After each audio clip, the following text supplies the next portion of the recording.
Hola a todos, os voy a enseñar a hacer un origami de gato. Primero hay que tener una hoja cuadrada y doblarla así. Después hacer así.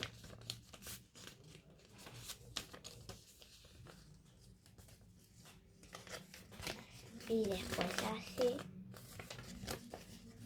Y después así. Y así.